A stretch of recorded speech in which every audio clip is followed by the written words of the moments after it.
Hello and welcome to Bud's RPG Review, where I give my thoughts on role-playing games, card games and board games. Today's retro review is 1987's Judge Dredd Companion for Judge Dredd the role-playing game by Games Workshop. First, a bit of history. The book was originally released as a hardback and then later as a softback. Lots of the articles inside first appeared in the pages of White Dwarf magazine. Okay, to the cover. The book is adorned with an excellent Chris Achelios painting of Judge Anderson, which sets the scene magnificently. Okay, to the inside. In the acknowledgements we have, this book is dedicated to Joe's creators, Alan Grant, Pat Mills and John Wagner, without whom, etc. The Joe being referenced here is obviously Joe Dredd, and this is a nice touch on behalf of the authors. Firstly, we have the introduction. Here it details the Code 14 scattered throughout the book. These are described as being brief summaries of cases that can easily be inflated into full-scale adventures. The first section is called You Can Do What? Here, the book expands upon the original special abilities list that was presented in the Judge Dredd base set. We have things like Lawmaster Wheelie, Fast Aim, and Sense Aim, as well as the truly bizarre Two Heads, which does just that. It gives your judge a second head, which means they are instantly denounced as a mutant and exiled from the city. As to why you would do this, it is not for me to fathom. It also expands slightly on the original Psi special abilities with the likes of Hypnotise, Mind Wipe and Suggestion. All handy stuff so far. Following this, the next part is called This Year Make It Brit Sit. It's essentially a brochure for people who want to travel to the UK and includes some funny bits and a glossary of Brit Sit terms, which serves well to add some welcome background information. The next part is Statistically Speaking, which revamps and revises strength scores and hand-to-hand combat damage. This is based around the idea that judges in the base rules were simply not strong enough, and it serves to address this disparity by giving all judges a minimum strength of 2 and raising the maximum strength to 4. The following page is our first Code 14 of the book, Ready When You Are. This is a brief jaunt centred around breaking up a bite fight gambling ring. The next section is called I Never Saw It Before, Judge Honest. This is a set of quick and easy rules for crime blitzers. Following this we have a piece called It's Tough on the Peds, which gives rules for some experimental weaponry that could well fall into the hands of criminals. We then have On the Beat. This is a piece that serves as a basic introduction to a new judge. The idea is that you roll up a new judge and run through it in a similar style to the Choose Your Own Adventure books. It's nicely done and would be great for beginners. The next part is called The Crazy File. This gives details of a file that Mac, the Justice Department central computer, holds called Inherent Patterns and Abnormal Sociological Trends, or INPAST, known to the judges as the Crazy File.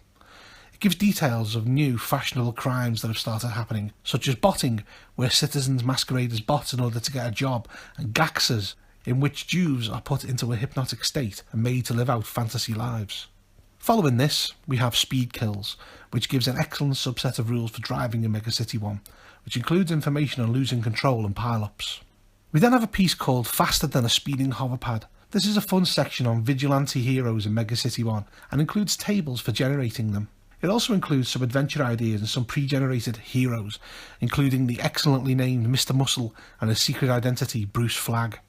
We then have the rules and a cut-out board game version of Blockout, a game that featured in the comic strip. By the writer's own admission, this is not intended for in-game use and was included as a diversion, but for all intents and purposes, it looks like it would be fun. Following that, we have our second Code 14, Repro Man. This is a jaunt involving a man who has cloned himself twice and the ramifications of him trying to continue his normal life. The next part is called Downtown. This presents the DM with a notorious area of the city that is rife with adventure ideas. It describes the physical and criminal aspects of an area known as Downtown. The area has plenty for a budding games master to go with, including the Church of the Eternal Time Lord, a religion founded on Doctor Who, a gentle but illegal mutant called the Gleek, and Mickey Moorcock Block, which houses a colony of writers. We then have rules for the game made famous by Max Normal, Shuggy. Shuggy is similar to billiards, but the table is covered in mounds that the player has to negotiate. An expansion on the base set called The Laughs on You Puny Mortal is up next. It details mutations for powerful cursed earth mutants and does a great job of fleshing them out. A welcome section on the supernatural elements of Mega City 1 entitled I Ain't Afraid of No Ghost Creep is up next. This gives game rules for the Judge Exorcists, including the powers and gadgets that they use, and gives stats for the likes of demons, devils, ghosts and even deities. The second to last section is an adventure for rookie judges called Crime Time Special. This involves a group of rookies sent out to track down one of the stars of a popular TV show, Channel 9's Crime Time Special, which follows the work of the judges in Mega City 1. It's become popular due to a spot called Citizen's Arrest, which allows viewers to call into the show and shop in their neighbours for minor crimes like sugar possession. But as such, it is monitored by the judges who act upon the accusations.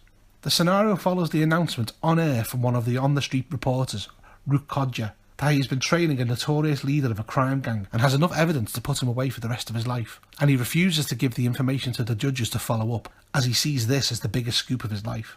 The rookie judges are sent out to track Kodja down throughout the block he's in and have to use all of their training to find him. The last part of the book is a fairly decent sized scenario called Fear and Loathing in Mega City 1. This is meant for a group of experienced judges who are sent to investigate a fairly crazy series of events triggered by Dr. Gonzo, a drug-crazed journalist, and his lawyer. This scenario is clearly a homage to Fear and Loathing in Las Vegas, and fans of that movie will love it.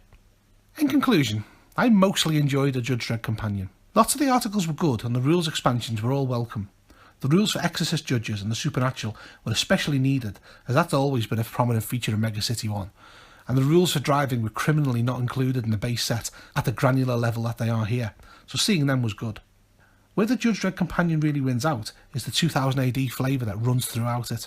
It all felt like it was lifted from the pages of the comic, which was a necessary requirement really. There were things, however, that I didn't like. The cutout board game was, for me, a bad idea, as it means removing a fair chunk from the back of the book to maybe play it once or twice, and no method of storing all the cutouts is provided, which really it should have. Also, they made a big deal out of the Code 14 adventure ideas, and then only had 2 in the book. Also, the Games Workshop commissioned Judge Dredd artwork is frankly awful. My main issue is that by the end, I felt like they were running out of ideas. The last adventure, while good, feels overly padded out by parodied lines from Fear and Loathing in Las Vegas. I would say though that if you're a fan of Judge Dredd the role-playing game, this is a decent book that will only enhance your game, but nothing here is what I would call vital. Okay, so the score. This book had a decent amount of rules, but just ever so slightly too much fluff for me, so I give it a 6 out of 10. If you enjoyed this review, please hit the thumbs up and subscribe to my channel. Also, don't forget to check out my other reviews. Bud out.